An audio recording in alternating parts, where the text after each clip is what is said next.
name is Elaine Brass. I'm the Chief Executive Officer of the Health and Welfare HWSETA. The HWSETA achieves its greatest impact through partnerships. These partnerships help us with an integrated approach to mobilize impact in our sectors across the country. Some of our significant partnerships over the last year has also been to assist our sectors with the devastating effects of COVID-19.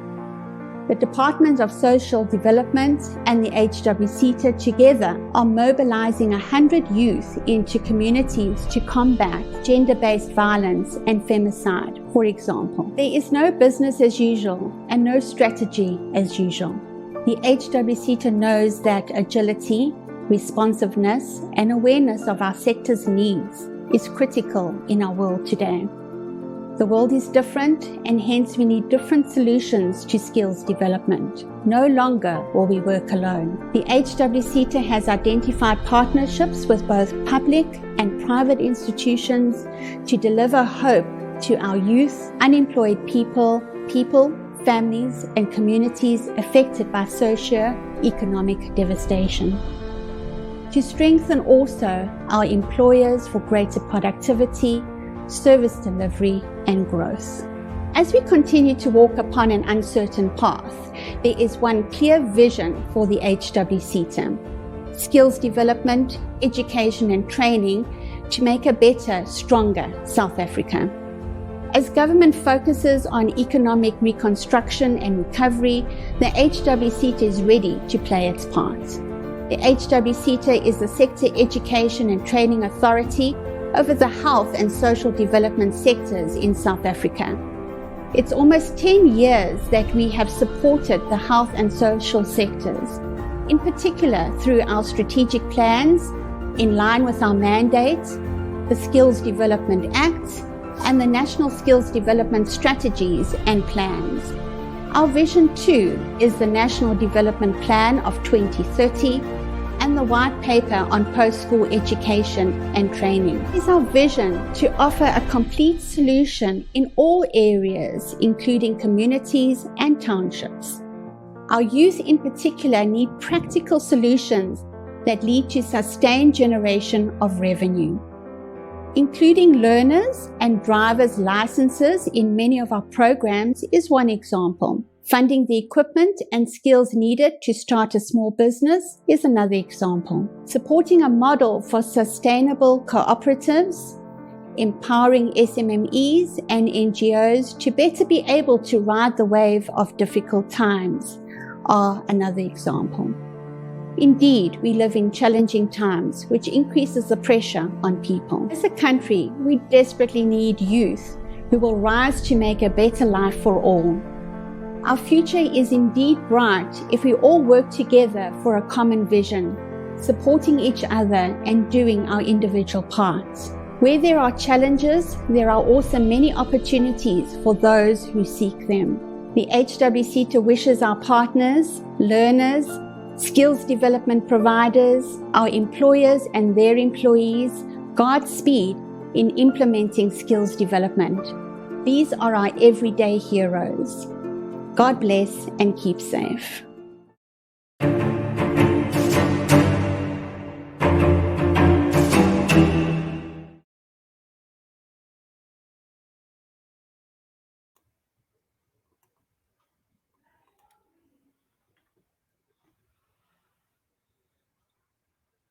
Good morning, ladies and gentlemen, our distinguished guests, stakeholders, representatives from the various sectors. We'd like to welcome you to the HWSETA AGM 2021. We thank you very much for making the time to be with us, and we trust that the moments that we spend together you would be memorable and fruitful. Just a few housekeeping rules. Firstly, by way of introduction, my name is Bob Padesi.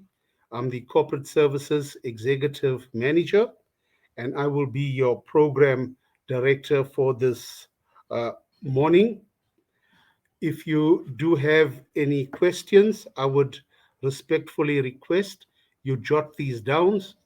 We will have a session for Q&A later on in the program where you could post it onto the chat. So you're more than welcome to make your questions. In this regard as well, I respectfully request that you limit your questions to the matter of the business for the day and the AGM. So, ladies and gentlemen, once again, thank you for attending. And now it's my pleasure to call upon Dr. Matudi. Dr. Matudi is a medical practitioner. He is a board member, and he would officially welcome you to the AGM. Thank you. Over to you, Dr. Matudi. Thank you very much, Mr. Padesi. Let me start by paying my respects to the chair of the HWSETA board, Dr. Mnisi, senior government officials present here today, fellow board members, the HWSETA CEO, Mrs. Elaine Brass, and executives, all protocols observed, ladies and gentlemen. I'd like to acknowledge the various stakeholders present here today, including but not limited to the following: Department of Higher Education and Training, Science and Technology, Department of Social Development, representative from the Department of Health, National Treasury, the various training institutions and partners, and also the private sector partners. I would like to extend a warm word of welcome, and we call you here today to account to the work that we've done in the past year. And we appreciate your ongoing support and dedication to the fulfillment of the Skills Development Act in pursuance of equipping our countrymen and women with the skills that the country and various communities within her desperately need to develop and prosper. In the villages where I grew up, a word of welcome is never complete if there's no reassurance from the host to the guests about the dogs. So here goes. The virtual dogs have been restrained and they've been virtually fed. So rest assured. Thank you very much, Bob, and welcome to everyone.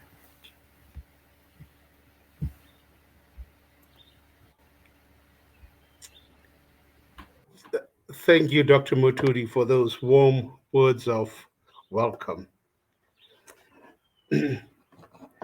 Ladies and gentlemen, it is now my pleasure to call upon the chairperson of the HWSETA board, Dr. Mnisi, who will do the official opening of the AGM, the adoption of the minutes, as well as a presentation or a talk on the governance at the HWSETA. Dr. Mnisi is a qualified veterinary by profession, a hard, diligent worker who's got a passion for the sector, and we are very privileged to have her in our midst this morning. Thank you, and over to you, Dr. Mnisi.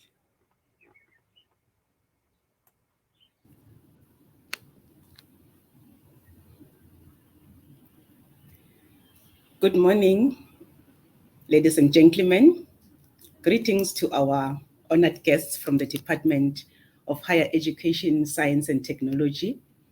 A special welcome to the HWSETA Board of Directors that have joined with us here today, and our very own executive team under the leadership of our CEO, Mrs. Brass. Our valued stakeholders who have already been welcomed by Dr. Mutudi now, the whole HWSETA staff. We welcome you, and I would like to say it's an honor that you pleaded positive to our call, and we really appreciate you being with us here today. This AGM gives us a chance to take stock of what we've done and also to allow you not only to complain, but to applaud us, because we need that so that you are able to go forward. We had the chance of, we're given the opportunity of going through the 2020-21 period, and this is why you are here today, and to say that we would like to have you as our stakeholders, to give us some feedback as to how have we fared. And I would like to say, by the powers vested in me as the chairperson of the Health and Welfare Sector Education and Training Authority, I declare this meeting opened. Our journey through the 2021 financial year has been difficult. We call this today's event the second virtual AGM. That's how we started. And that's how the board, the current board of Health HWSETA started virtually. Believe me, to date, we have not met physically as the board. But did that stop us from achieving what needs to be achieved? Not at all. We continued because we understand that as the health and welfare sector, when everything else stopped, we had to move forward. We now call ourselves the firefighters. When everybody was set to be, was told to go down and go out of the building, we had to go up and ensure that everyone is safe. There is no one who's stuck there. That is what we did. The pandemic struck, and we had to ensure it's a biological warfare. We had to ensure that we are there to equip the people so that at the end of the day we survive, so that at the end of the day we continue with our mandate. We went on. It was difficult financially. You will recall that a number of measures had to be taken to relieve pressure on you, our stakeholders. And that, on the other hand, became, a challenge for us because our work was increased. We had to achieve more with less. And I'm proud to say that as the HWSETA, we managed to do that. The executive team ensured that we are able to achieve more with the less that we had.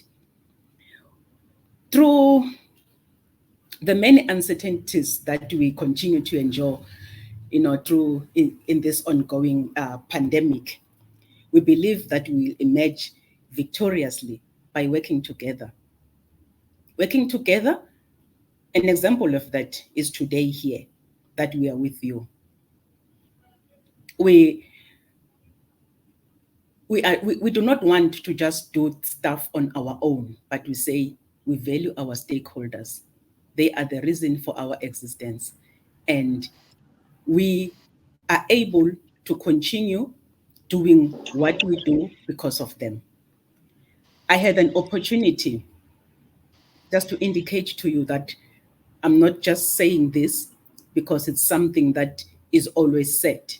I had an opportunity of going through our projects, and I'm a very proud chairperson at the moment to say that we are really making an impact. We're not just talking the talk.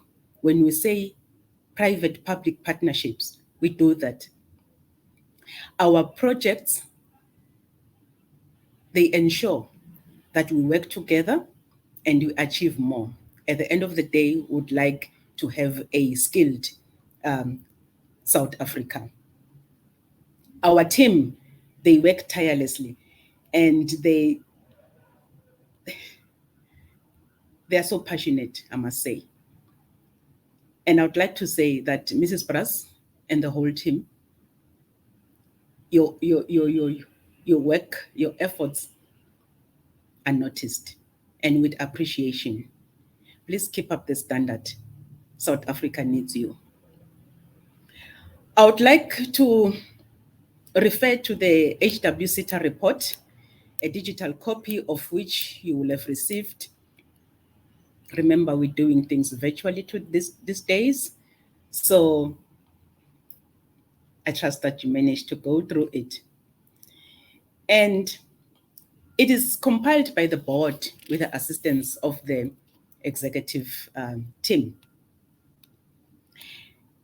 And everything that is there, we are proud of as the board of directors of HWSETA. And it gives me great pleasure to present the 2020-2021 annual report in line with the relevant laws on behalf of the accounting authority of the HWSETA. This annual report is an accurate account of the performance of the HWSETA towards the achievement of goals and targets. And I must indicate that we had to adjust. We're not rigid. The situation came, we were faced by this, and we realized that we had to adjust. We had to prioritize.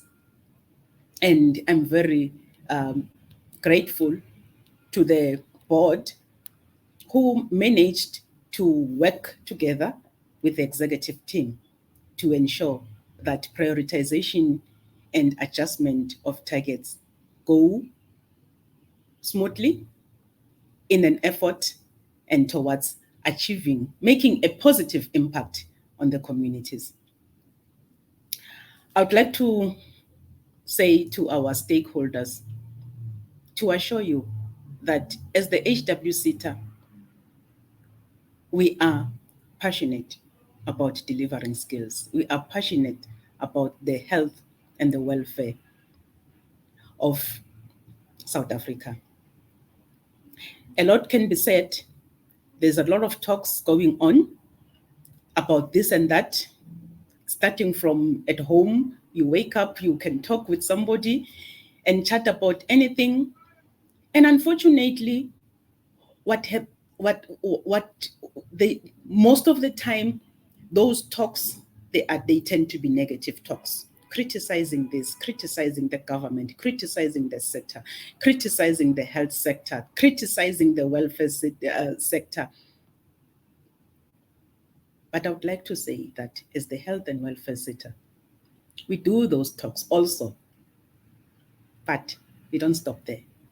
We identify the gap and we say, in these things that we have said, there is a gap there that needs to be closed, and we do that. You heard during our video, the one that we opened with, our CEO indicating some of the projects that we have engaged on. You may ask yourself, how does a driver's license have a play in the health and welfare sector? Remember, we are welfare. When we said, we realized that for us to be able to have a functional and a functional health sector that will be able to make a positive impact, the health workers, the health and welfare workers needs to be equipped properly. And if they need a driver's license, then let's provide that. If they need a millwright mechanic, let's provide that. If they need whatever skill that is needed, we provide. So as the health and welfare sector, we do not just engage on negative talks, we identify the gaps and we correct it. And I'm very proud of that. I'm very proud to tell you that our stakeholders, we are concerned about making a positive impact. We do not just want to train pharmacy assistants. We do not want to train ECD, early childhood workers. We do not just want to train, you can name the skill, but after we've trained them, we ensure, we make ways of making them to stand for themselves, for them to be able to go out and make a positive impact on the communities. That is what the HWSETA is doing. And due to the financial pressures, the levy holidays that I've mentioned earlier, that things had to be for you to get some relief, there had to be a levy holiday, and it affected us, but we didn't stop doing our work.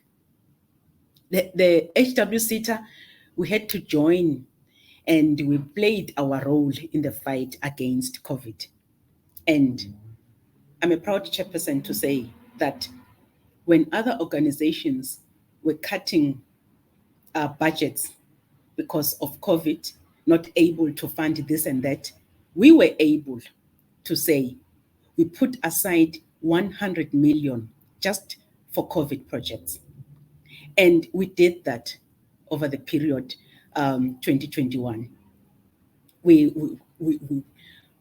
sponsored projects, and we had we made a positive impact through that 100 million that was spent.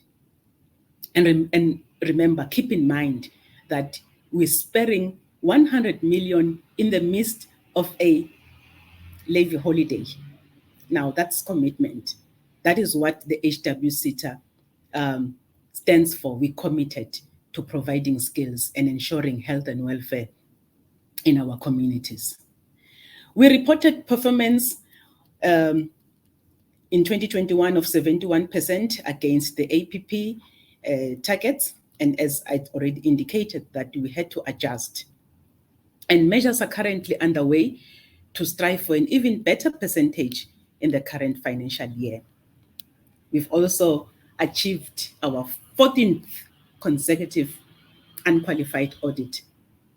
And that is where I wish to stand up and jump with joy, that the funds that you give to us, we don't just play with them, we do them diligently. And that does not just come from us.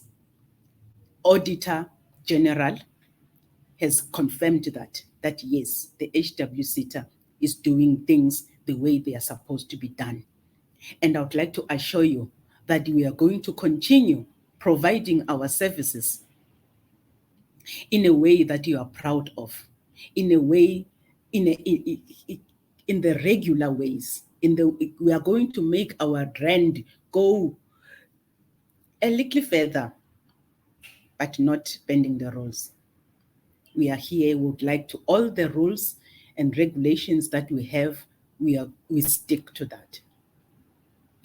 And throughout the period under review, we maintained focus to ensure that the HWSETA continues to deliver and attain goals. The board ensures that it provides leadership to the entire organization. I would like to ensure you, our stakeholders, that as the board of the HWSETA, what we stand for is for the HWSETA to perform better, make a positive impact in South Africa. And we do what is necessary. Support where it's needed. Where there's some chastisement to do, we do it, however, with a smile, ensuring that our team continues to work fruitfully in the organization. There are standing committees in the board, a number of them, and they've been operational and effective throughout the period. The vacancy rate was maintained at optimal levels, always ensuring that the HWSETA has sufficient human resources. You'll appreciate that the health sector, the health and welfare sector, since we were in the forefront, a number of, we also forefront of the pandemic, that is, it was then heavily affected by mortalities. We lost a number of doctors, a number of health workers, nurses, anyone any profession that you can name. And that affected also the control, the rate at which the pandemic, the outbreak was controlled. And we had to ensure that as the health and welfare sector, we are sufficiently staffed because work had to continue. There were institutions that had to now and again, get new people, and we had to be there to provide the skill that was necessary.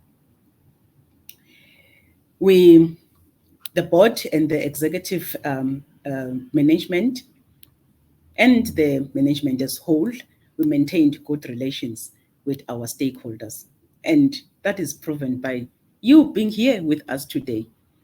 I doubt that if we were not in good relation with you, would have liked to join us.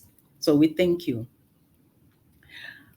My sincere gratitude goes to our minister, Dr. Nzimande, for always giving us direction, for having firstly given us the opportunity to serve at the health and welfare sector, and also, guiding us on where we need his guidance and giving us the tools, making the environment conducive for us to function as the board and also as the organization as a whole. I also would like to thank my colleagues, the Health and Welfare SETA Board of Directors, always there, and management and staff, internal auditors, the Office of the AG, for the guidance that they provide.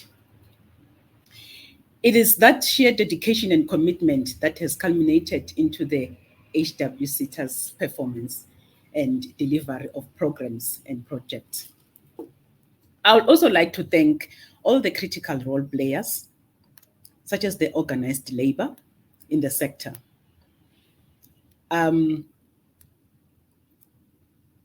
We understand that we work together. Each one has his own role to play, and that is seen in our organization. I appreciate really the involvement of organized labor in the health and welfare sector. The provincial and national departments of health and social development, employers in the private sector, non-governmental organizations. I can tell you that, the non-governmental organizations, they've made our work to be a lot easier. We're able to work with them. They know the communities. Remember, our aim is to make a positive impact. And yes, our offices, our head office is right in the urban areas, one of the elite places. But where we make an impact is out there in the rural areas. And how do we achieve that? And that it is through the non-governmental organizations, non-profit organizations, because they know the communities. Your efforts, all those who belong to the NGOs and the NPOs, is much appreciated because you make our dreams come true. Institutions of higher learning and the college sector, our partners, we really appreciate you working with us. Your selfless contribution gives meaning to the phrase that if you want to go fast, go alone, but if you want to go far, go together. And as it is said in South Africa, together we can do more. I am excited at the strides that the HWSETA is making towards achieving all targets set forth to serve the sector the health sector, social development, and the veterinary sector. The health and welfare sector, public, the private, and the stakeholders in the education and training sector, they should take comfort in the knowledge that the HWSETA is delivering on its mandate and continuously strives for improvement and relevance. And that is why today we are with you here, because we say we will not just go on our own and just move forward without looking back. We're still checking with you. Is this still okay? Are you happy with this? What would you like to us to do? How can we help you? You know, all those questions that are asked, that are said, you know, all the logos of the organizations. How can we help you at your service? We encompass all those. And I would like to say, as I've opened now this annual general meeting, let us continue, let's engage, and let's have a fruitful day. I thank you.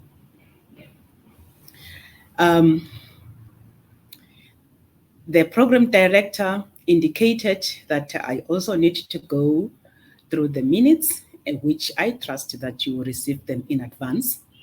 And I'd like to say, to ask you that we go through that. Please indicate if there's anything that you would like to indicate that you would like amended or something like that. And otherwise, we have now on your screens the poll so that we can adopt our minutes. Anything maybe? I'm not going to read through the minutes, as I indicated that you receive them in advance, and I'm going to take them as read. And should there be anything, please indicate.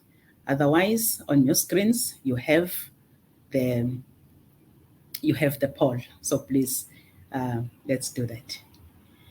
I'll give you a minute or so whilst you are rechecking your minutes and your documents and so on. And then after that minute, I'll then request that we conclude the adoption.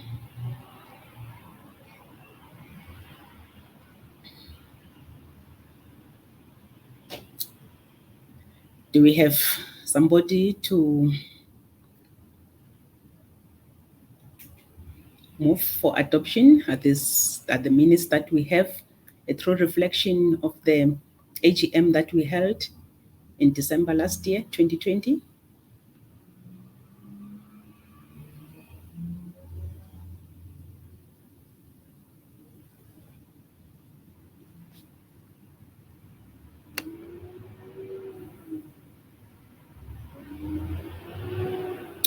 Okay, thank you. So thank you, our stakeholders. Thank you for assisting us with adopting the minutes. So our minutes for the 2020 AGM have been adopted, and let us proceed with the 2021 AGM. I thank you.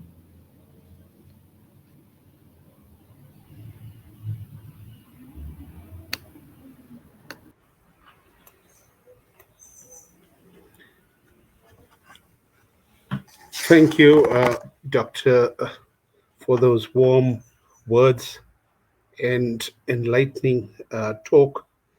And, just to recap there, that in terms of the HWSETA strategy, we focus on the core skills. But as you've rightfully indicated, that without an enabling situation would render our workers not effective. So hence, we adopt an enabling approach, a holistic approach to ensure that the workers as well as our stakeholders receive the maximum benefit via our initiatives so that they could become effective and make a difference to the communities and the lives of our people. So thank you very much uh, for your for your talk. Ladies and gentlemen, it's now my pleasure to call upon our CEO, Ms. Elaine Brass, who will take us through the audited performance information of the HWSETA. Elaine has been a sterling leader who has led the HWSETA over the last few years.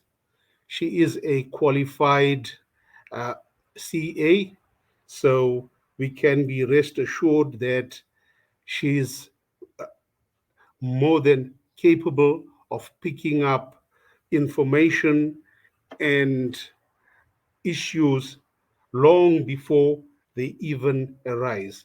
And so we are grateful to have her in our midst this morning. Uh, Over to you, CEO, as you present the audited performance information. Thank you. Good morning, Bob, and thank you so much for those very, very kind words indeed.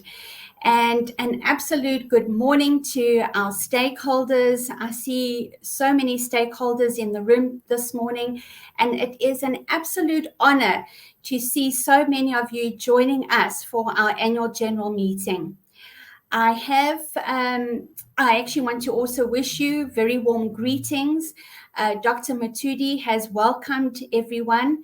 And I just would then like to say what an absolute privilege it is to account to you today on our performance in the year 2021.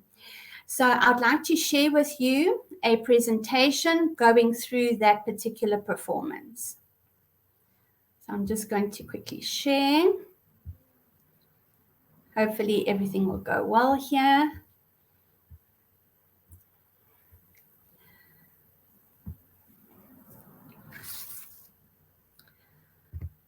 So I don't want to specifically go through our vision and mission word for word, but I want to just re-emphasize that as the HWSETA, we are here to ensure that we can create a skilled workforce for both the health and social development needs of all South Africans.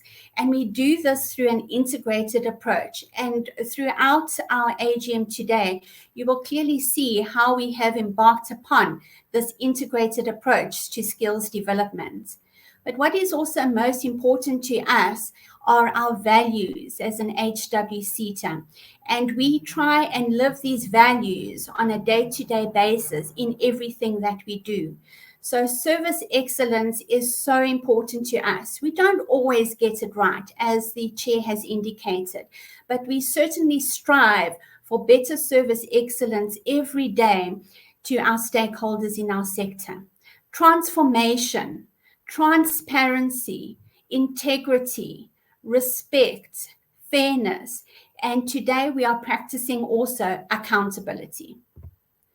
I just want to briefly indicate to you that in the year 2021 is the first year that we have implemented the National Skills Development Plan. And we have aligned our strategic plans as well as our annual performance plans to the National Skills Development Plan. And this is just depicting that of the 8 outcomes of the NSDP, we have ensured that we can address each of those outcomes in our own planning. The strategic focus of the HWSETA, I thought, was also an important aspect to just introduce to you so that you know what actually drives us as an HWSETA in our funding, in our strategic planning. So the first one is the white paper on the National Health Insurance for South Africa.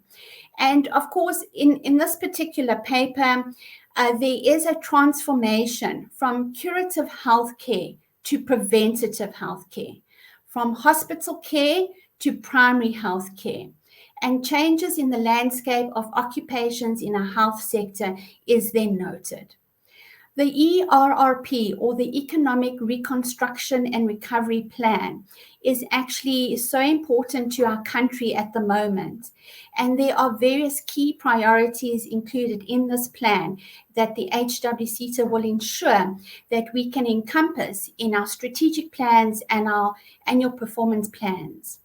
The White Paper for Social Welfare, and this particular white paper and the National Development Social Welfare Strategy tells us a couple of things. One is insufficient number of social service professionals, the challenge of unemployed social work and child and youth care work graduates, then capacitating social workers and child and youth care workers with social entrepreneurial skills is a new focus area that we are looking at presently, so that we can open social enterprises and thus create work for these people.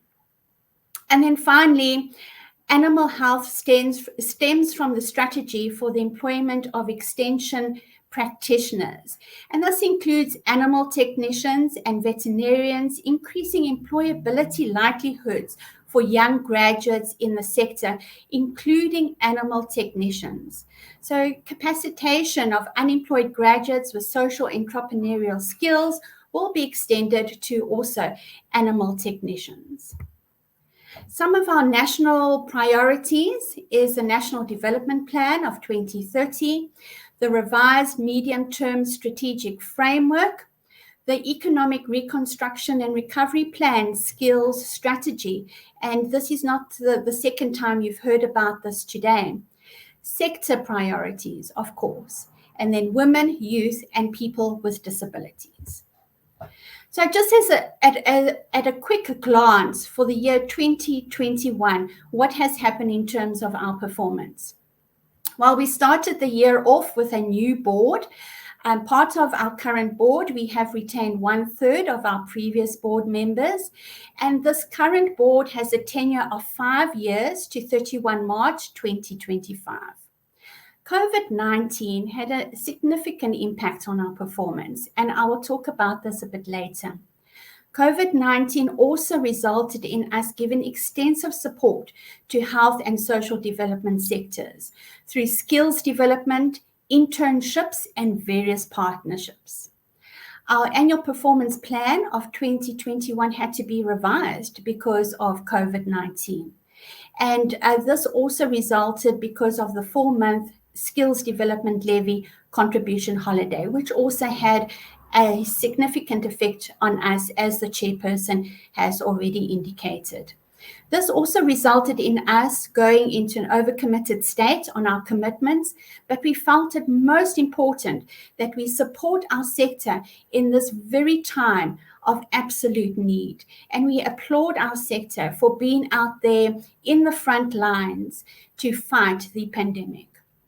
As the chairman has also indicated, that we have achieved a 71% overall performance against our targets on our annual performance plan this year. And I will interpret what 71% actually means. So let me talk about our significant achievements for the year. So one of our proud moments is our skills programs, and this is really what the sector needed at the time of the pandemic. So in our skills programs for the employed, we achieved our targets by 134%. We trained 23,000 people through these skills programs compared to a target of 17,000. Then we also had good completions, of course, on these same skills programs, where we were 410% overachieved. We had completions that we reported of 20,000 people through these skills programs, as opposed to our initial planned almost 5,000 people.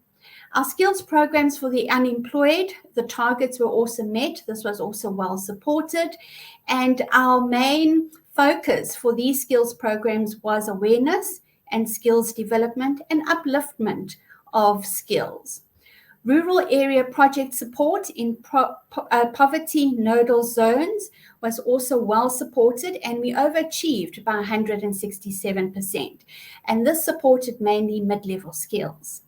Our SMMEs, NGOs, NPOs, and trade unions and levy-exempt organizations were well supported, and all these targets were met in our annual performance plan. And to mention specifically, our levy-exempt target was exceeded by 656%. However, the target on cooperatives was underachieved due to backlogs in the registration of cooperatives by the DTI and the CIPC. Unemployed artisans entries, we were overachieved by 123%. We had challenges on the collection of information for the completion side of these artisans. Postgraduate and undergraduate bursary programs was well supported, and we had good achievements on these. On the employed side, 127% we achieved, and 175% on unemployed. And of course, what is so important to the HWSETA to achieve impact is our partnerships. And this target was overachieved by 144%. So just to then translate that into some other numbers. So the HWSETA targeted to fund around 32,000 students in our annual performance plan of 2021. And we actually funded 34,000 students. So it was overachieved on this particular target as well. 25,000 were workers and 8,781 were unemployed persons. 20,000 or 59% were females and 30% were males. Just unfortunately, 131 or under 1% were persons with disabilities and 32% were youth.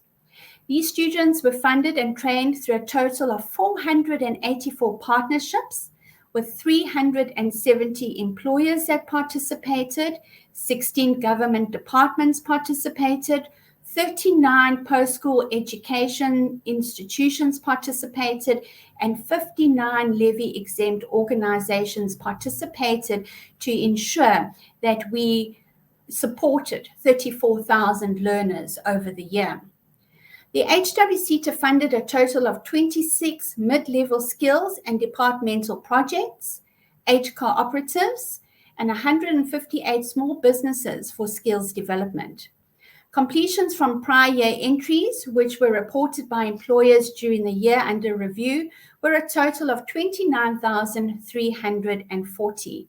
And of that, 75% were workers and 25% were unemployed people, 53% females and 28% males, 33% youth, and 3% persons with disability. What's important to also note, which we are very proud of, the employment rate derived from a track and trace study, which we conducted during the year on completing learning programs, is 60%. In other words, those learners completing our programs, 60% were able to find employment. And this is an absolute great achievement.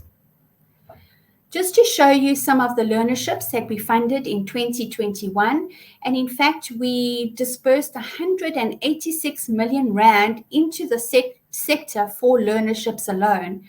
So there is a number of learnerships. We have the National Certificate on Pharmacist Assistant, Further Education and Training Certificate also on Pharmacist Assistant, Further Education and Training Certificate on Phlebotomy Techniques, Further Education and Training Certificate on Child and Youth Care, Occupational Certificate on Child and Youth Care, Further Education and Training Certificate on Social Auxiliary Work, Occupational Certificate, Social Auxiliary Work, Advanced Diploma in Medical and Surgical Nursing, the Highest Certificate in Nursing, the Diploma in General Nursing, the Diploma in Nursing Midwifery, the National Certificate in Early Childhood Development, the Further Education and Training Certificate in Early Childhood Development, the National Certificate in Mixed Farming System, the Occupational Certificate in Health Promotions Officer,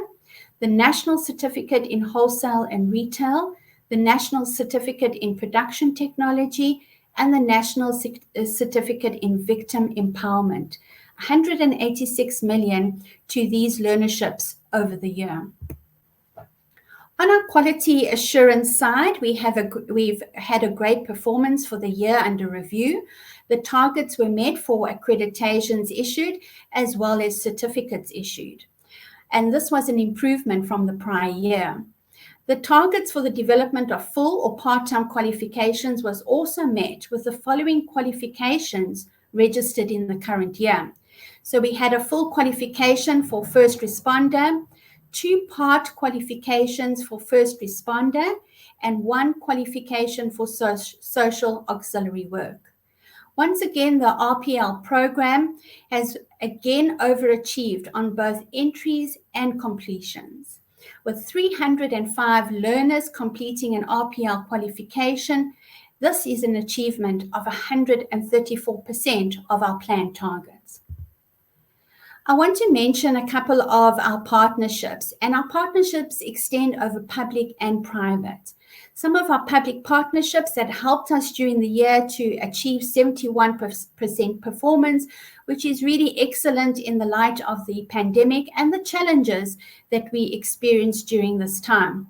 So the South African Nuclear Energy Corporation, and they supported us on artisan training. Solar Agriculture and Rural Development Institute, they assisted with learners on diploma in animal health, qualifying as animal health technicians. The Gauteng Department of Education, relating to workplace experience. Orbit TVET College, Mopani TVET College, or relating to the Department Center of Specialization. Durban University of Technology, relating to bursary and learnership support. Safaku Makatu Health Sciences University, relating to programs in healthcare quality and national health insurance. And then our multi-stakeholder partners, which we are very proud of, that assisted us during COVID-19 interventions, is the WITS Health Consortium, the National Institute of Occupational Health, and we also partnered with some of our sister HWSETAs, the ETDP HWSETA as well as the Bank HWSETA, and these projects related to skills development. Some of our private partnerships goes to Beloy Master Trucks, and actually some of these names you are thinking, how are they linked to the HWSETA? Well, all of these employers, being Glencore Alloys, National Department of Social Development through NICDAM. Actually, I want to mention the support on artisan training first. So it's Glencore Alloys, Great North Transport, Teresa Mines, Northwest Trucks, Bell Equipment, and Beloy Master Trucks. Now, those are some partners you would never have thought would actually fit into the HWSETA sector, but they certainly do. These partners assisted us to support artisan training in occupations in high demand. And these artisans actually will go, hopefully, mostly into our sector, where they are also needed. The health and social development sector also needs artisans. And then our National Department of Social Development, with NICDAM, a training provider, assisted the HWSETA to support the fight against gender-based violence and femicide. And then the Foundation for Professional Development, also a private partnership, supported healthcare professionals on COVID-19 programs and placement of pharmacist assistants in both public and private sectors. Then we have statutory and NPOs. So some of our statutory partners were the South African Veterinary Council, where they partnered with us on mentorship programs for new veterinary professionals, and the South African Council for Social Service Professions, relating to quality assurance of HWSETA programs and the delivery of critical programs for social workers. And then our MPO sector, also extremely important to us, and where we have partnered with community-based organizations, assisting us with recruitment of learners from rural areas.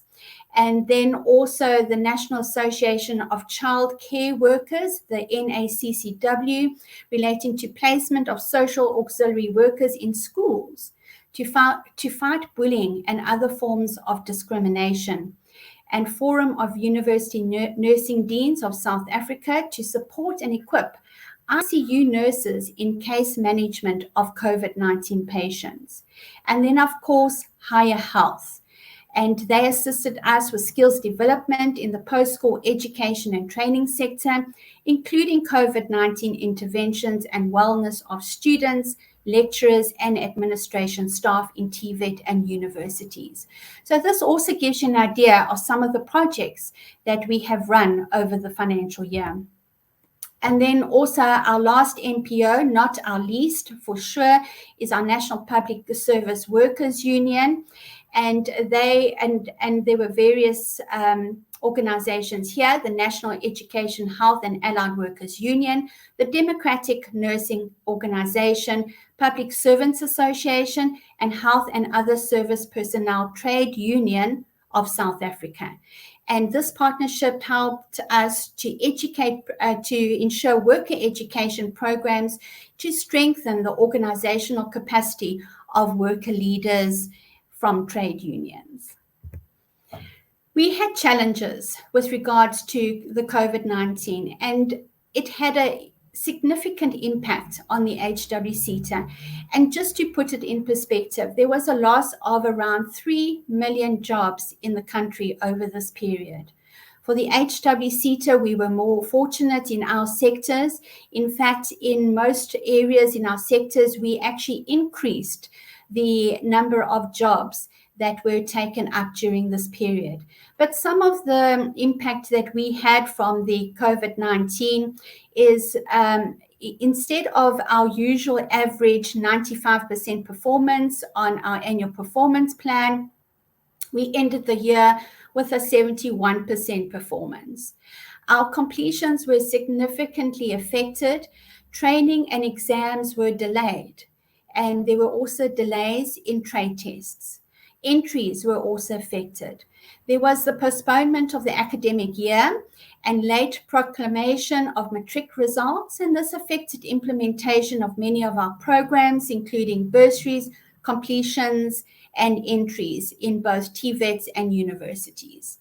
Work-based learning was definitely affected. This affected university and TVET learners in particular. Unemployed learnerships, entries, and completions, these targets were not met during the year because of the lockdown restrictions.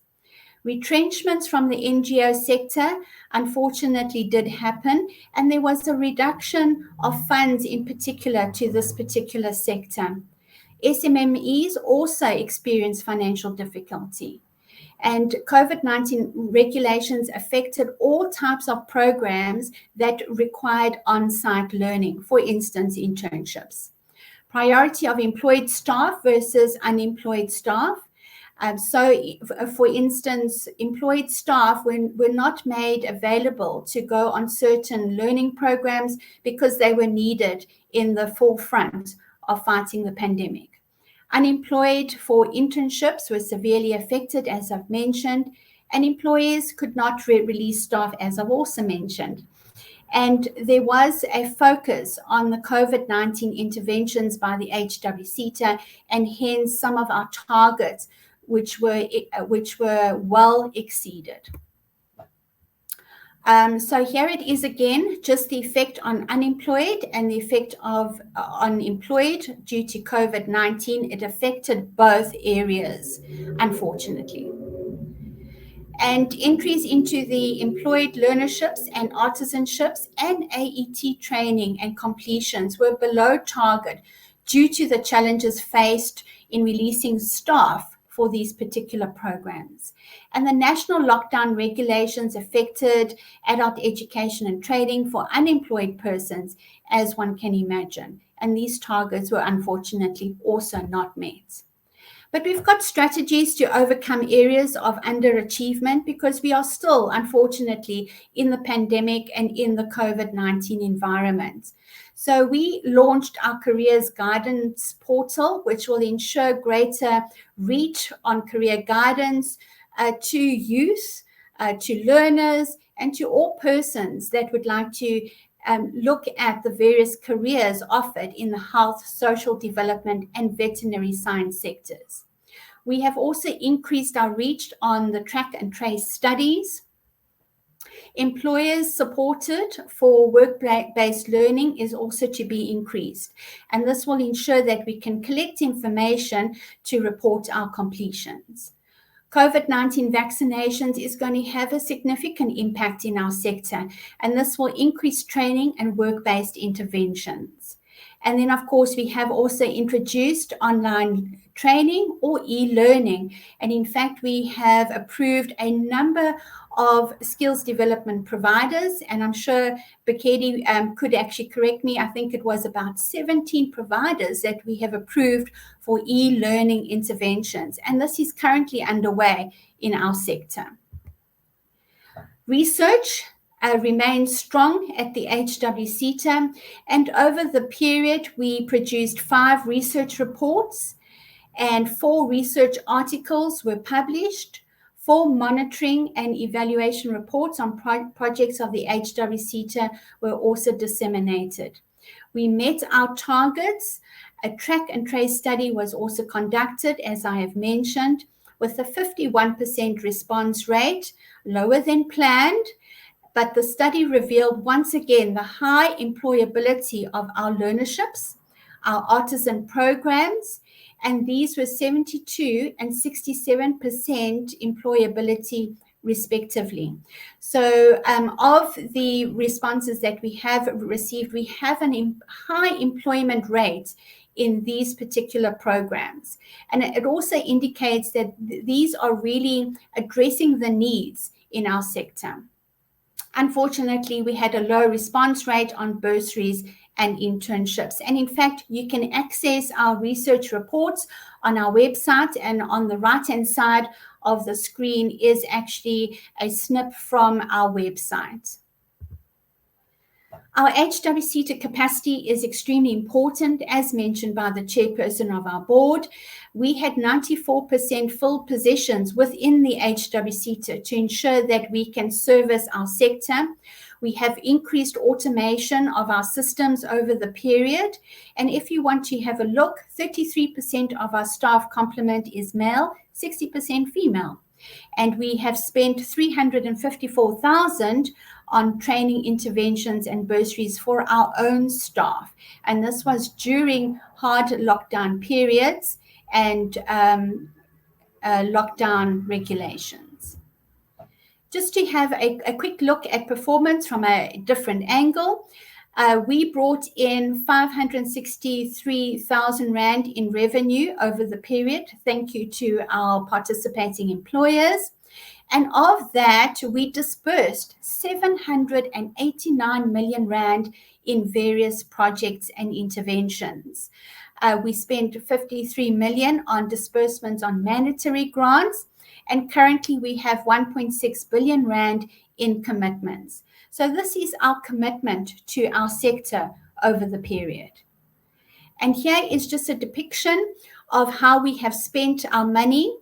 That's 700 million Rand, mostly on learnerships. As you can see, bursaries, we spent 204 million Rand. On TVET internships, student placement, 136 million Rand. And on skills programs, 86 million Rand.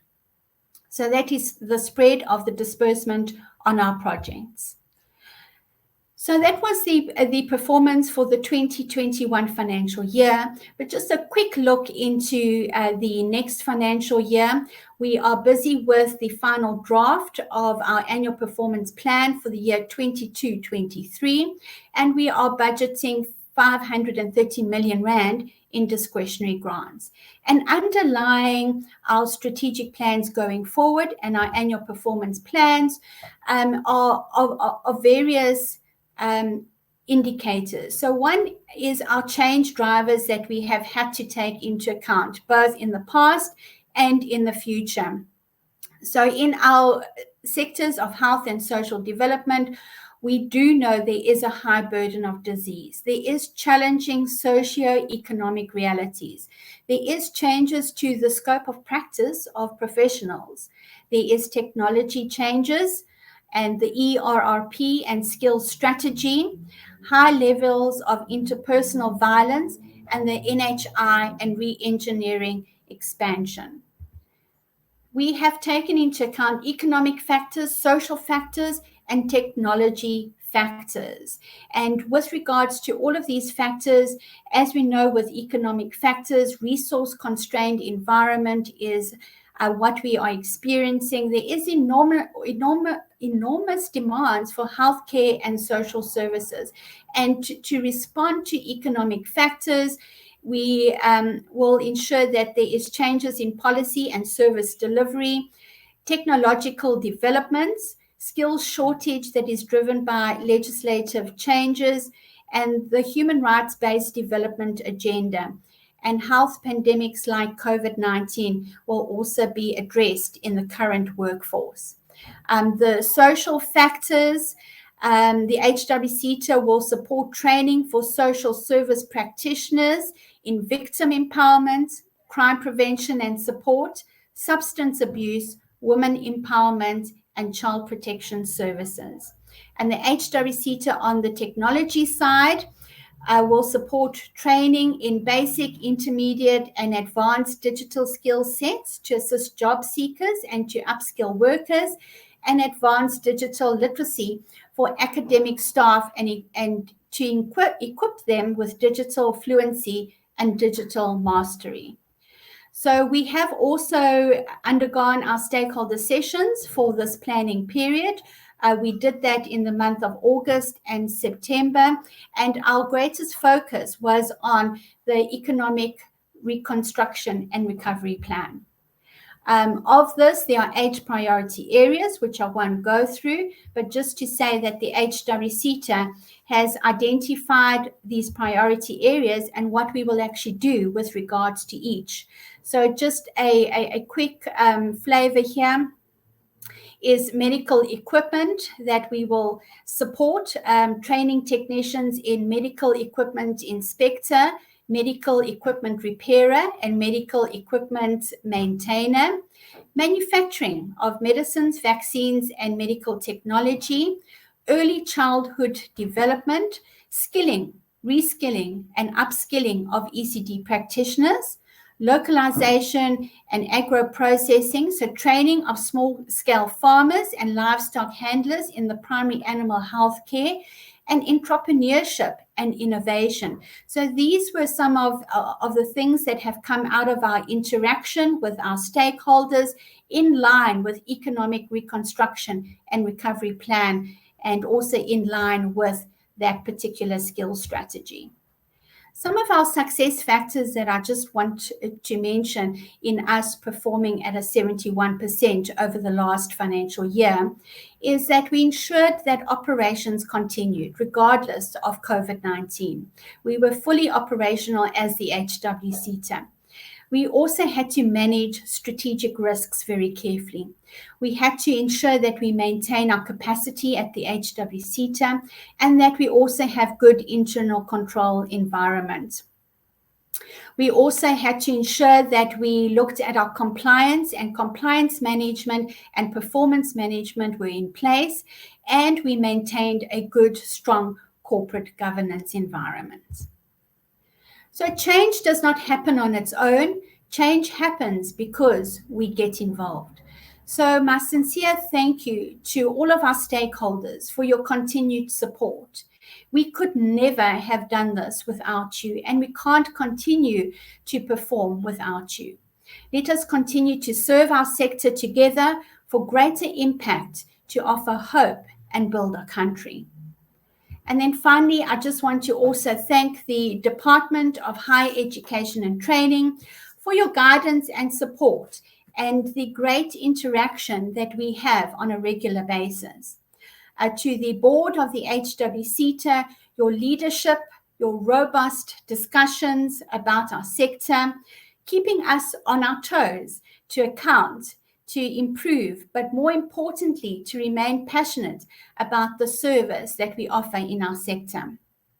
To the chairperson of the board, your consistent drive and passion for the sector has inspired us to ensure that we continue to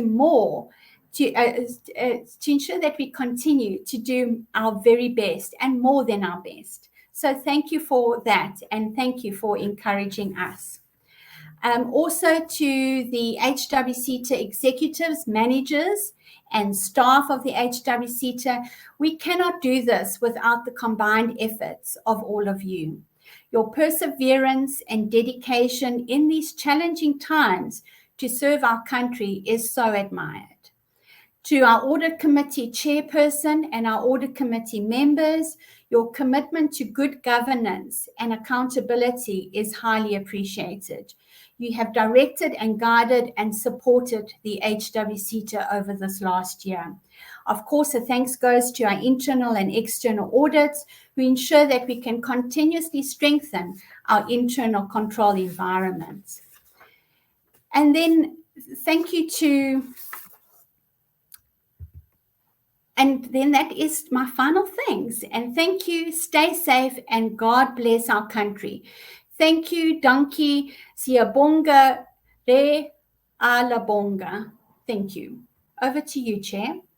Actually, not over to you, Chair. Over to you, Program Director. Thank you.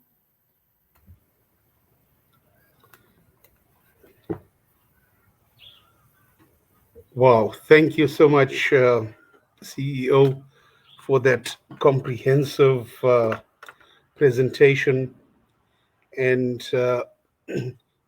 the achievements of the HWSETA are nothing short but indeed worthy of praise.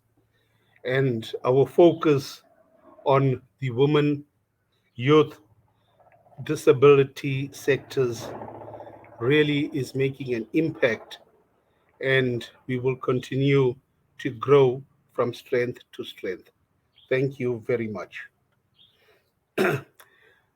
Ladies and gentlemen, it is my pleasure to now call upon our Chief Financial Officer, Ms. Zandile Mafuta, who will take us through the audited financial statements. Over to you, Zandi. Thank you. Thank you, Bob. Greetings to the HWSETA board under the leadership of Dr. Mnisi. Greetings to the staff and executive of the HWSETA under the leadership of Ms. Elaine Brass. And lastly, but certainly not least in importance, greetings to our stakeholders and all our invited guests. Thank you for joining us in our AGM this morning. I will be presenting the financial overview of the HWSETA for the period ended 31 March 2021. These financial statements were audited by the Auditor General, and the details of my presentation is included in the annual report that was emailed to you as part of the agenda and the minutes for this session today. With that, then I will go on to my presentation, and if you can go to the next slide. Thanks, Veronica.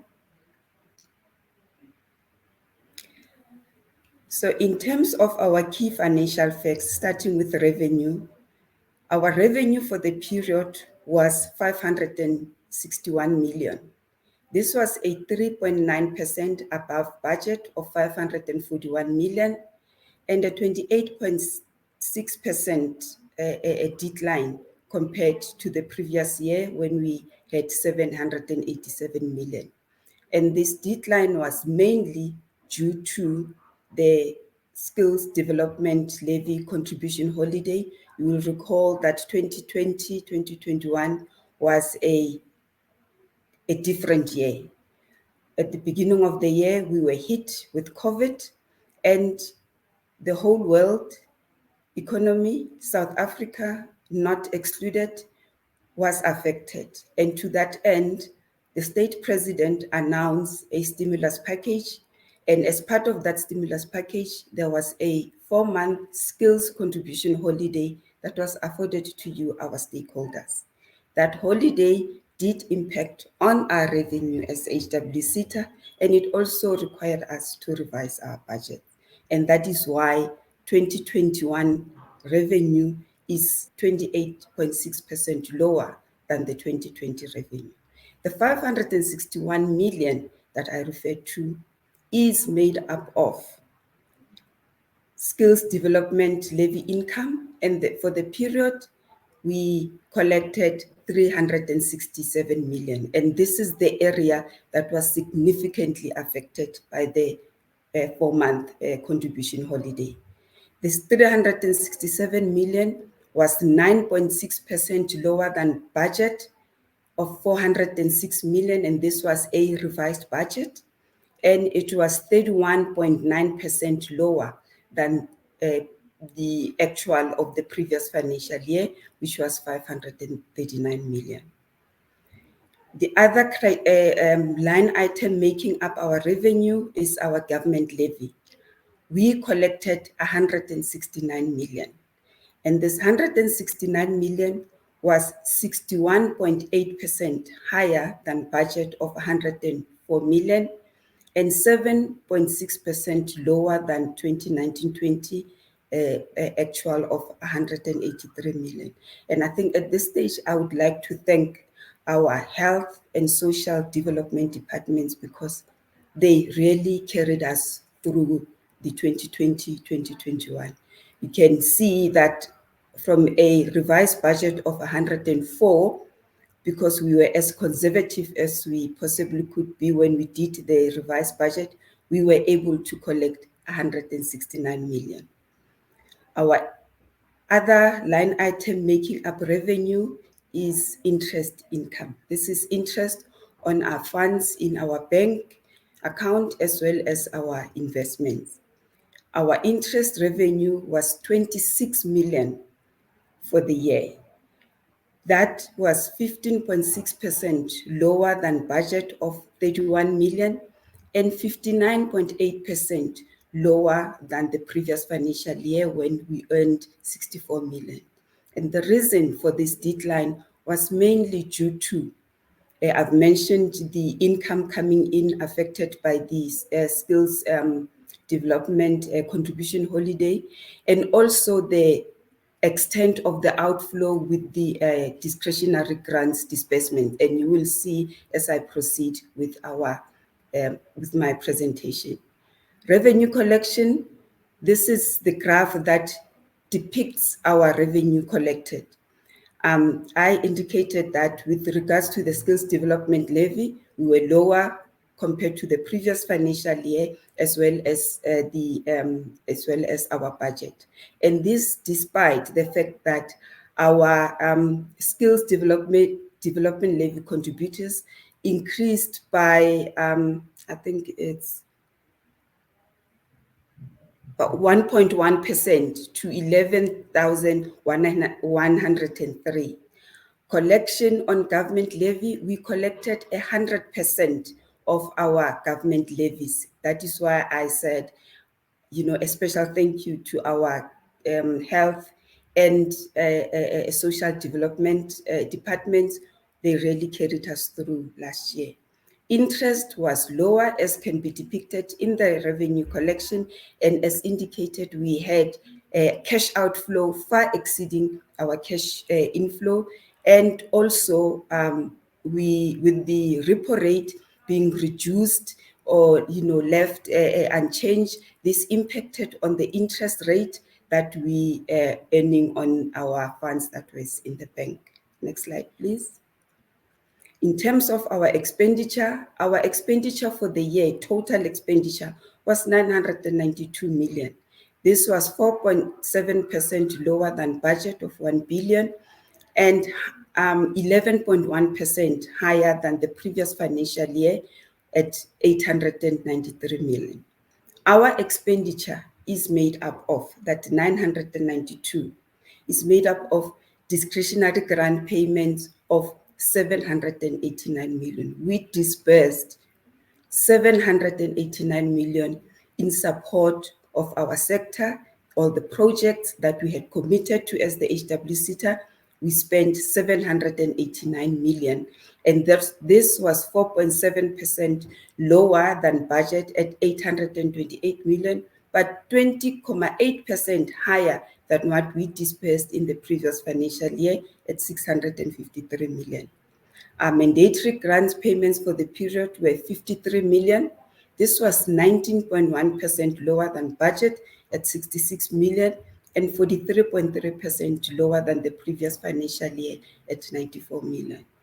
Administrative expenditure was 150 million, and this was 4.9% higher than budget at 143 million and 2.9% higher than previous financial year at 146 million. With administrative expenditure, our ballpark is a 5% variance, and our variance both for budget as well as the previous financial year is below the ballpark of 5%. Next slide, please. This slide seeks to indicate how the discretionary grant payments for the HWSETA has taken shape in the last 5 years. And you can see from the graph that there has been a steady decline. I mean, not decline, how can it be a decline? There's been an upward trend in the expenditure on our discretionary grants, and this is in support of our sector. And we spent 789 million, and that 789 million that we spent, 400 million of our reserves was used to fund our discretionary grants for the period. Next slide, please. In terms of our mandatory grant participation rate, our participation rate for the period was 60%. This was lower than the previous financial year by 14%, where we had a 70% participation rate. We aim to grow this participation rate in the current financial year. Next slide, please. Administrative expenditure, that is the graphical representation of our administration expenditure, which was 150 million. And as indicated, it was 4.9% higher than budget and 2.9% higher than the previous financial year. And it was largely due to, among others, the bonus provision for the period that needed to be brought into account. Next slide, please. With all the revenue that we received and all the expenditure that we incurred, the HWSETA had a net deficit of 429 million. This net deficit represented 308% or was 308% higher than the previous financial year at 105 million.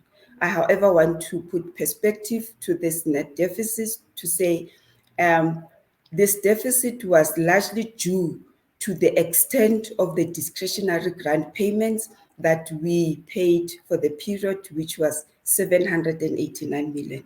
And as I indicated, of that 789 million, approximately 400 million, or just over 400 million, was funded from our reserves. And these are the reserves that the National Treasury had granted us permission to retain in order to fund the very projects that we funded. And because we are funding these projects from reserves, that amount of reserves cannot be brought into the statement of financial position, or to those who are, old like me, the income statement, because it's income that has already been recorded in previous financial year. However, we used it to fund projects for the current year as allowed by the National Treasury. Our capex, our capex budget was 3 million, and we spent 2.9 million of that capex budget. 2.6% lower than budget and 19.7% lower than 2019-20. And just to indicate that in 2019-20, we had our expenditure was slightly higher. That is why we are showing that 9.7%. However, looking at budget, what we had budgeted 3 million, we spent 2.9 million, which was almost in line with budget. Next slide, please. The allocation of our deficit. Our deficit is allocated to discretionary grants, mandatory, as well as administration expenditure. And as I had indicated, discretionary grants made up most of our deficit, and that deficit came about because the revenue that we collected was not enough to cover the expenditure. However, that expenditure, a shortfall of that expenditure was covered from our reserves. And the other parts of our deficit related to the surplus on our mandatory grants as well as our administration expenditure. Next slide, please. In terms of commitments, our commitments at year end were sitting at 1.6 billion. This is 2.2% higher than the previous financial year. And our overcommitted state at the end of the year was 319%, which is 80.2% higher than the previous financial year. Can we go to the next slide so that I can put perspective to this? The overcommitted state of 319%, just to explain it, in prior years, our commitments were being released over a period of about 2 or 3 years. This allowed the HWSETA, therefore, to build up funds in order to make good on the commitments when they became due. In recent years, the turnaround in the release of the commitments have been a lot higher.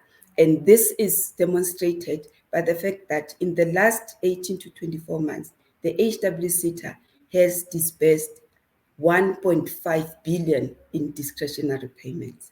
With that being said, the HWSETA continues to put measures in place to ensure that sufficient funds are available in order to meet our commitments. Next slide, please. Our liquidity ratio for the period, we were sitting at 5.18 times. What liquidity ratio measures? This is looking at the ratio between our current assets and our current liabilities. So with the 5.18 times, we are saying our current liabilities are covered 5.18 times by the current assets. Although the HWSETA was liquid at the end of the financial year with our current assets exceeding our current liabilities, this was 45% lower than the liquidity ratio was in the 2019-20 financial year. And the reason for that decline is in the extent of the outflow of cash, and mainly as a result of the disbursements of discretionary grants in support of the various projects within the sector. Our solvency ratio at the end of the financial year, the HWSETA was solvent. It was solvent because our total assets now were in excess of our total liabilities, 5.31 times. That being said, that although we were solvent, our solvency ratio was 45% lower than it was in the previous financial year. And the reason is, as indicated, because of the outflow of cash that we have experienced in the last 2 years. Next slide, please. Other important facts relating to this financial year is that there were no material findings of non-compliance by the Auditor General with our supply chain management rules and regulations, meaning that all procurement that was done by the HWSETA was found by the Auditor General to have been in line with supply chain management rules and regulations as indicated in the PFMA. And further to that, we did not report any instances of fruitless and wasteful expenditure. We did, however, record irregular expenditure of 564,000. However, this irregular expenditure was not linked to supply chain management processes. It was linked to the appointment of our accounting authority. And even with that, there were certain documents that were not in place. And because of that, the expenditure incurred was deemed to be irregular. Our environment is highly regulated, so the slightest mishap does may result in irregular expenditure, and we saw with the 564,000 that we are reporting in our financial statements. And lastly, but before I get to the unqualified audit, I thought the CEO would mention this during her presentation, that our audit of performance information also received a clean report from the Auditor General. It meant that there were no material misstatements in our audit of performance information. And lastly, but certainly not least in importance, we then received an unqualified audit outcome for the year ended 31 March 2021. Next slide, please. With that being said, this is our audit history for the last financial years. For the last 4 years, we have received unqualified audit. You can see it's not a smiling face. We will accept it. But our goal as the HWSETA management and board is to go back to the glory years of 2016-17, the glory years of 2015-16, when the HWSETA obtained a clean audit. And I have no doubt in my mind that with the support of the board, the support of the executive management, the support of the HWSETA staff, we will be able to obtain a clean audit. It takes a team to achieve a clean audit.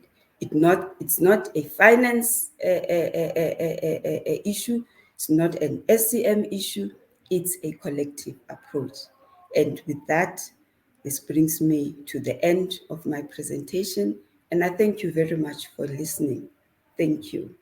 Over to you, Bob.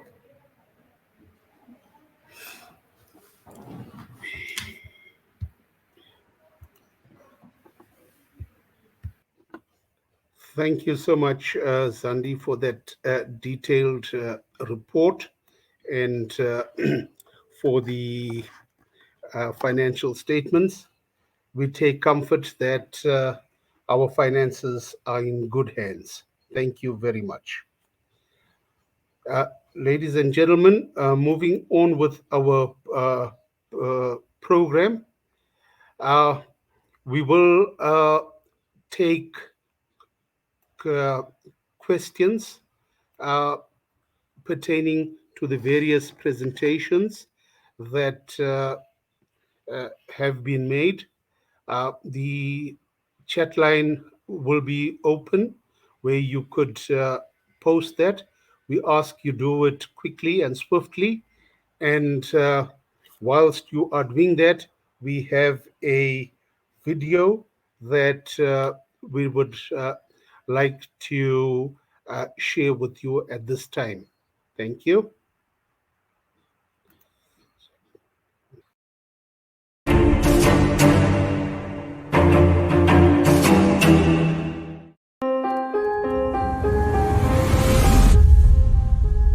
The HWSETA funded 15 million to a project which was formed on a partnership basis with Africa Tycoon as well as Flick Pest Control.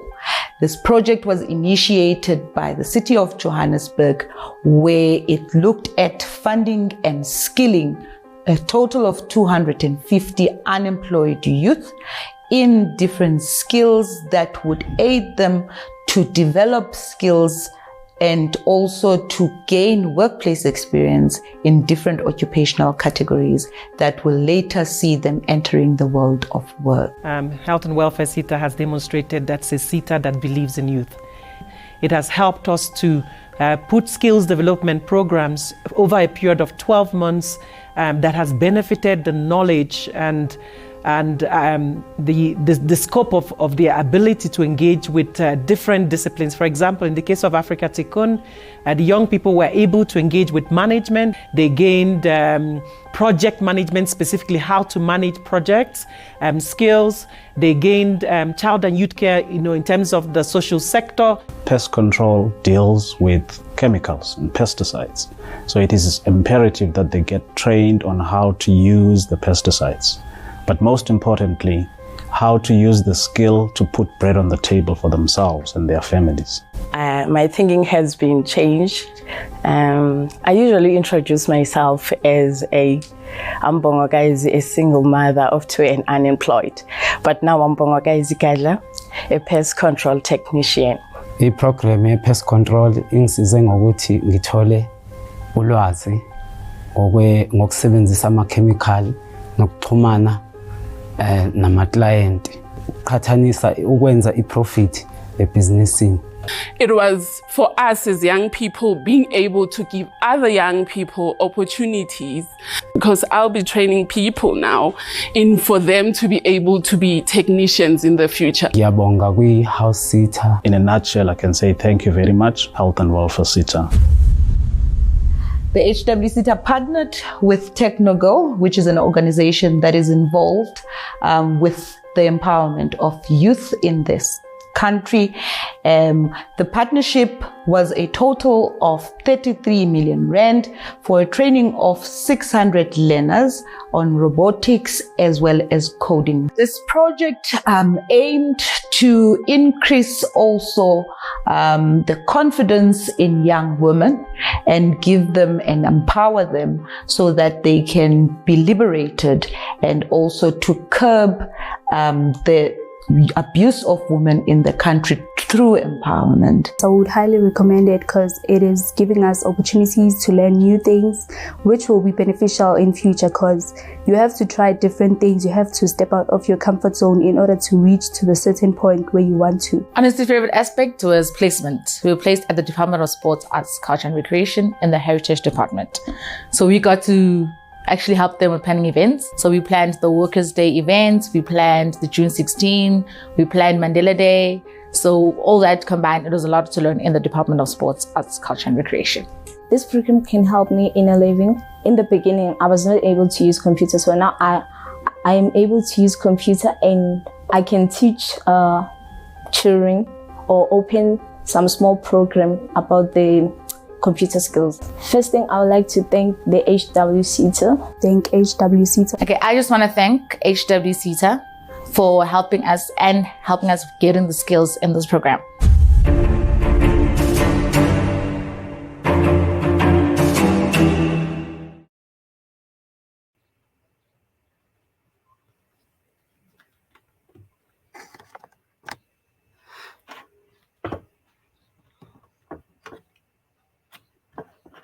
Thank you. Hope the video was insightful and informative. We do have a few questions, so I will take each one. So the first one says, to who can I escalate non-payment of approved discretionary grants? In terms of the discretionary grants, you could contact the Skills Development Division. The executive manager is Mr.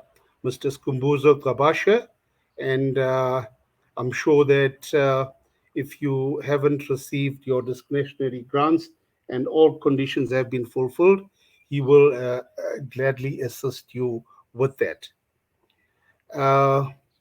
The second question relates to the levies for the NPO sector.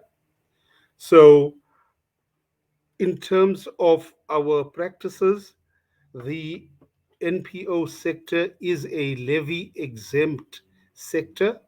However, they can participate in the HWSETA programs provided that a few conditions are fulfilled. These relate to completing a WSP online and a submission of other documents. But full information pertaining to participating and accessing the funding is available on the uh, website.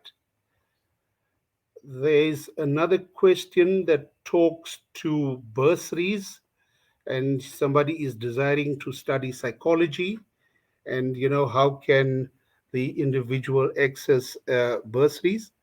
uh, at this point in time, we do not fund any learners directly with bursaries by giving it individually. So we work through the various institutions of higher education and the universities, and applications can be made at the institution that the student is desirous of studying, and they would provide full information in terms of the bursary and the accessing of it. So I hope that actually assists with regard to students trying to access uh, funding for bursaries. Uh, there's another question that has uh, come up here. Uh, any strategy in place to help emerging skills development providers with accreditation uh, in the very deep rural areas? Uh, so uh, I would defer that to someone from the ETQA division that will take us very briefly through the process for applying for accreditation. So, what's important to note as well is that, one has to be specific in terms of the accreditation. So, whether one is applying for accreditation as a provider or applying for accreditation of learning material, etc. So each one of those processes also as well, I would encourage you to visit the HWSETA website, and we have a detailed process flow on the website which would help guide you to actually apply for accreditation. And the benefit of this is that once your application has been entered onto the system, then if there are challenges, the staff as well as the relevant division will assist you in order to ensure that you accomplish your your goal and you get the necessary response that is required. Uh, Sorry, is there anybody from ETQA, Jane? If you just want to very, very briefly just touch on the process for accreditation, especially for providers in deep rural areas.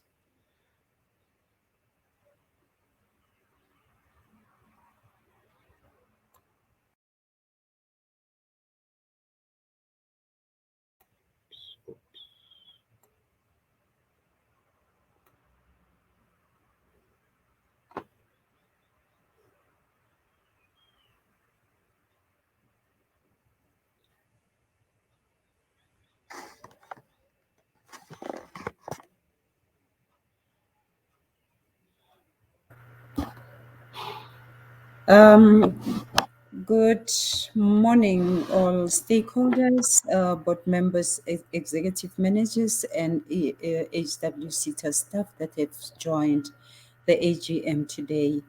The plan going forward is really to ensure that the accreditation process is seamless, but as Bob has already indicated, the provincial offices are readily available to take you through the process of accreditation.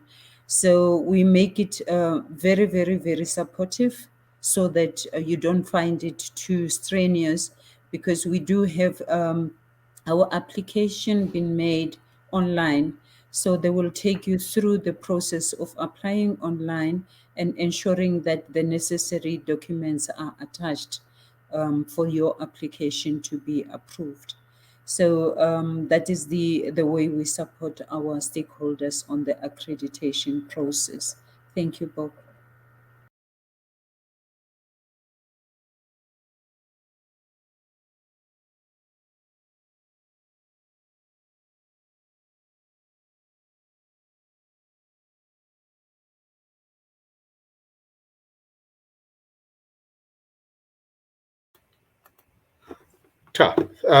Thank you very much, Bakeri.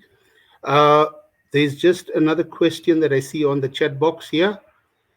The calls for the EOIs, please, can we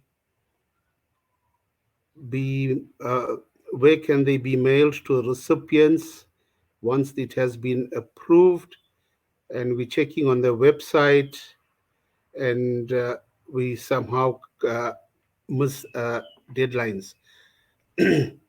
So, in terms of the expression of interest, we've actually gone onto this electronic platform, and that's we encourage stakeholders to continually look at the website as well as the various communication that actually goes out, so that stakeholders are informed of the expression of interests that are out.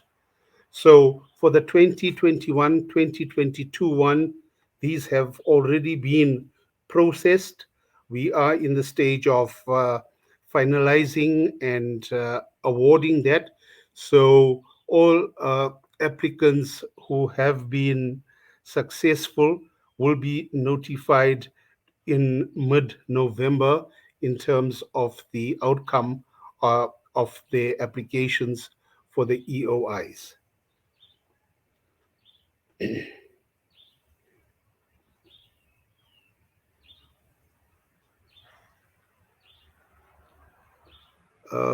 There's one question pertaining to perhaps Zandile, if you can assist here. It says, when does the DG grant window open?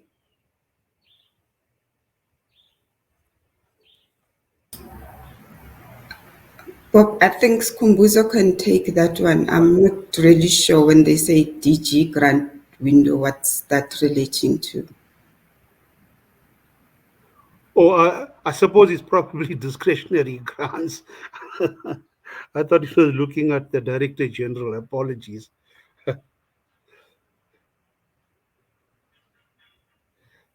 Skumbuzo, perhaps if you can just give us an idea, when does the discretionary grant window open?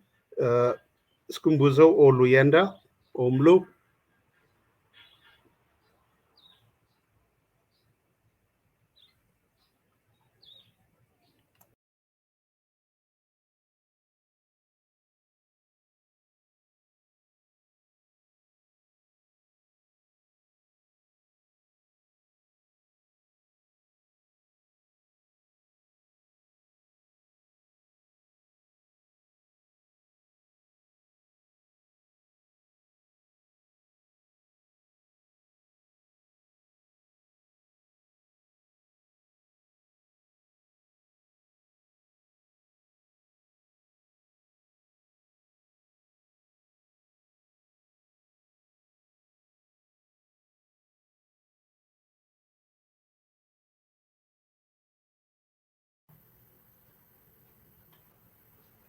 All right.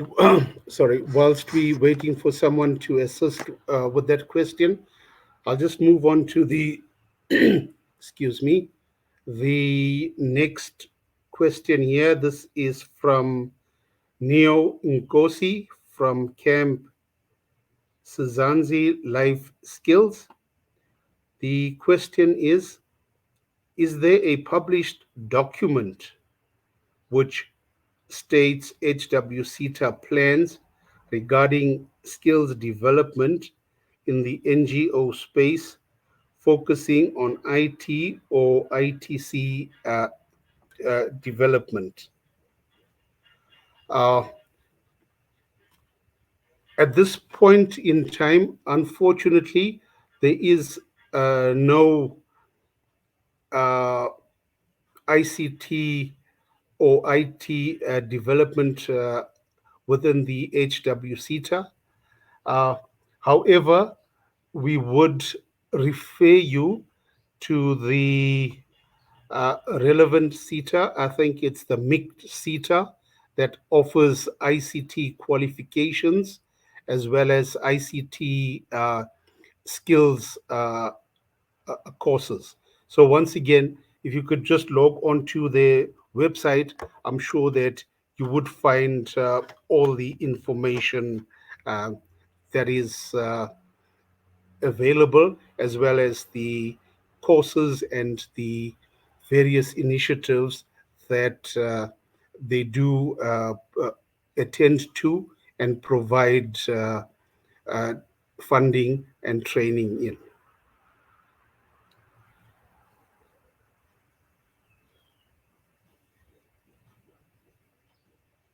All right, there's one last question here for the email address for Skumbuzo. The email address is skumbuzo.g@hwseta.org.za. So yeah, the participant who wanted that, that is his email address.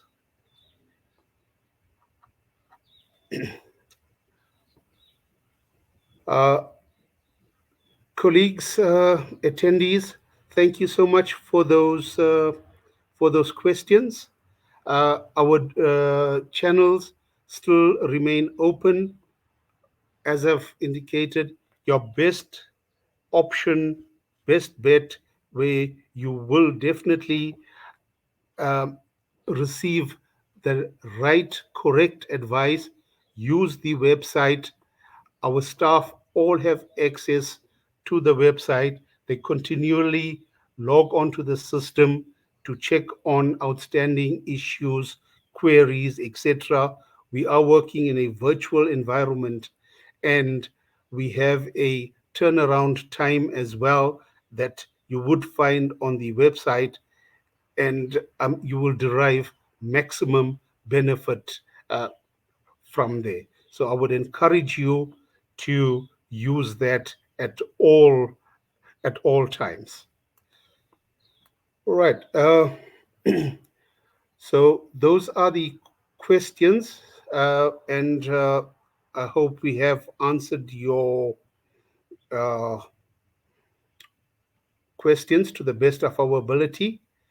Ladies and gentlemen, we come now to the end of our annual general meeting, and it is my pleasure to call upon our chairperson for the last time to close the AGM. Thank you. Over to you, Doctor.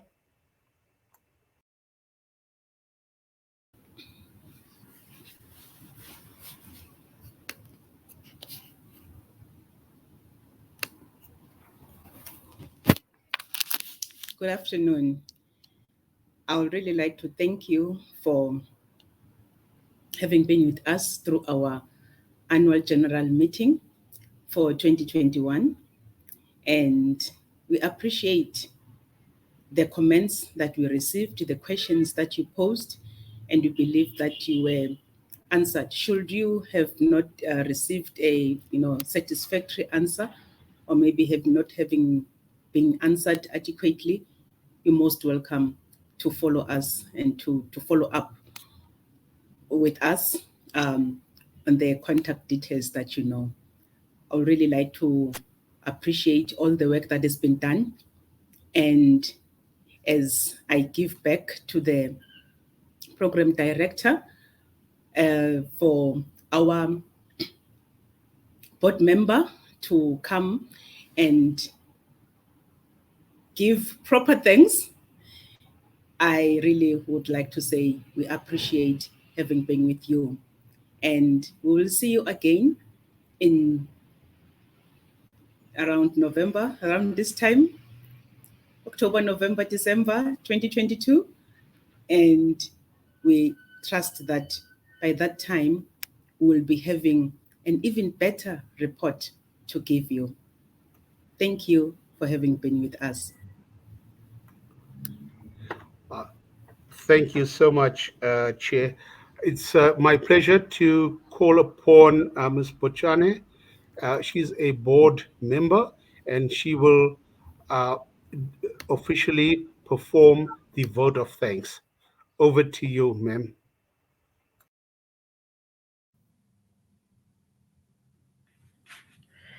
Thank you, Mr. Patesi.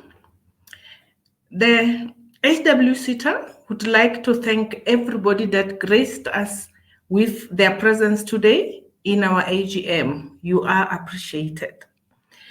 As HWSETA, we would like to thank all our partners, stakeholders in ensuring that we realize our dream.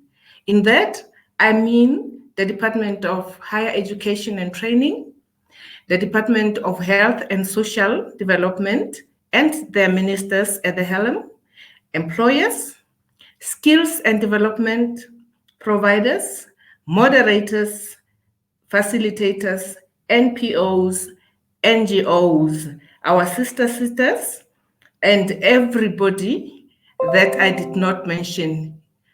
You know yourselves. We appreciate you.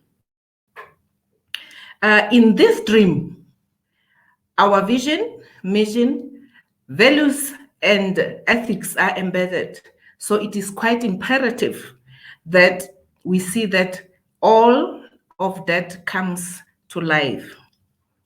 The SETA has worked very hard to better the lives of our communities, especially in the health and social development.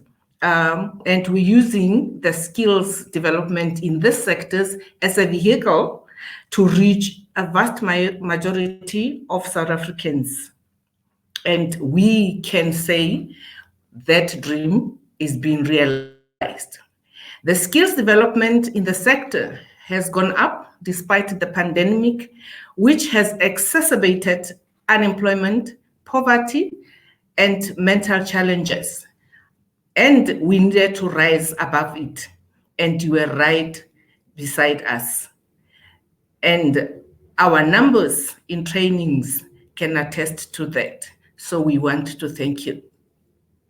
Working to change the attitude of the born before technologies, like myself, to adapt to the new way of doing things, the new norm. So that was also a challenge, but with your help, your support, and you being behind us, we have overcome that.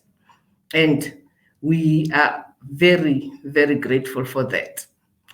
Because that was needed in ensuring that we continue to provide services despite all that.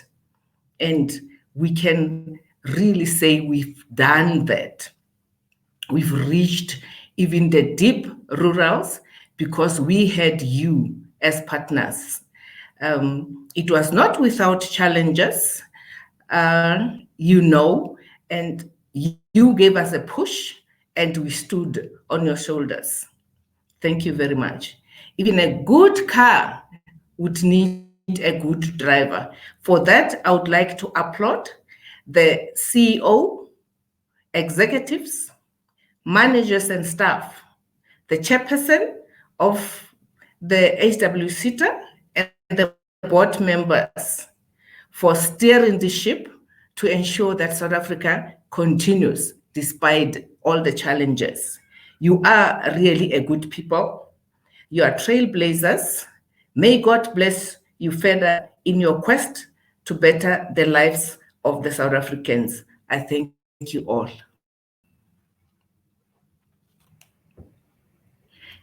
Thank you, Mr. Padesi, for steering this ship for us today. Thank you, Bochane. It's a pleasure. Ladies and gentlemen, that brings us to the end of our AGM. Once again, thank you so much for making the time to be here with us, to spend this morning with us. And going forward, let's work together.